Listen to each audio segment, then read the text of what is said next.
A Visit from St. Nicholas, or 'Twas the Night Before Christmas. The poem is almost 200 years old and yet remains one of the most recognizable poems in the entirety of the English language. Our version here in Symphony Hall is helped immeasurably by the richly detailed artwork of renowned children's book illustrator Jan Brett.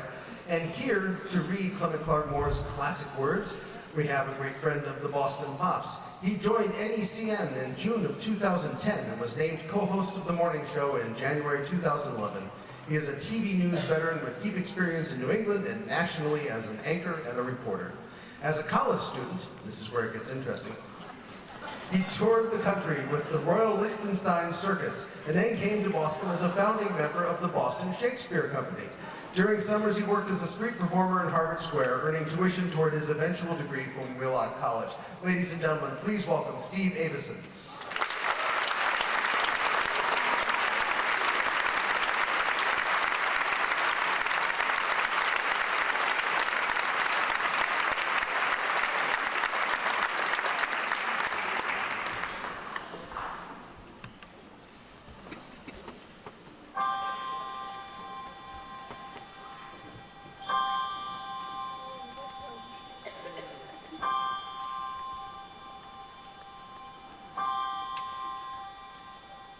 Twas the night before Christmas, when all through the house, not a creature was stirring, not even a mouse.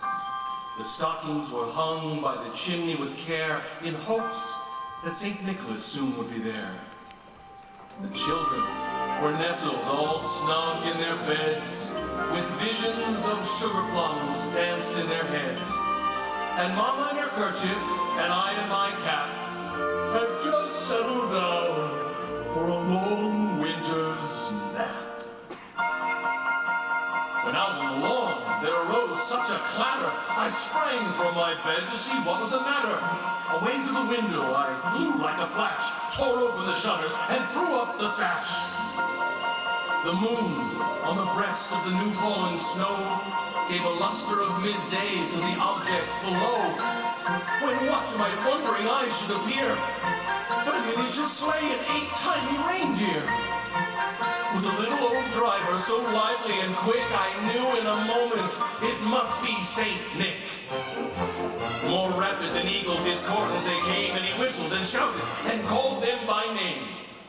Now Dasher, now Dancer, now Prancer and Vixen, on Comet, on Cupid, on Donner and Blitzen. To the top of the porch, to the top of the wall. Now dash away, dash away, dash away all. As dry leaves that before the wild hurricane fly when they meet with an obstacle mount to the sky, so up to the housetop the coursers they flew, with a sleigh full of toys, and St. Nicholas too. And then, in a twinkling, I heard on the roof the prancing and pawing of each little hoof. As I drew in my head and was turning around, down the chimney St. Nicholas came with a bound.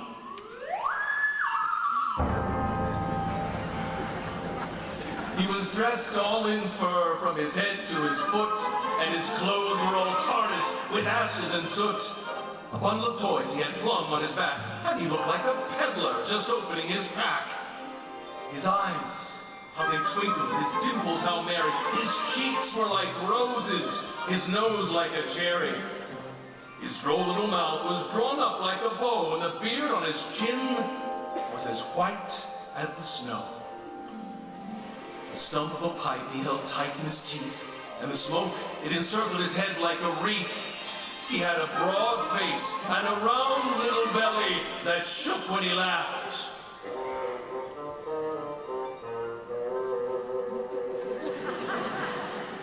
Like a bowl full of jelly.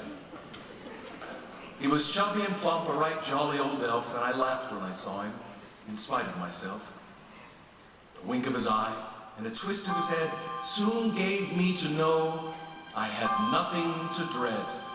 He spoke not a word, but went straight to his work and filled all the stockings, then turned with a jerk and laying his finger aside of his nose and giving a nod, up the chimney he rose. sprang to his sleigh, to his team gave a whistle, and away they all flew like the down of a thistle. But I heard him exclaim as he drove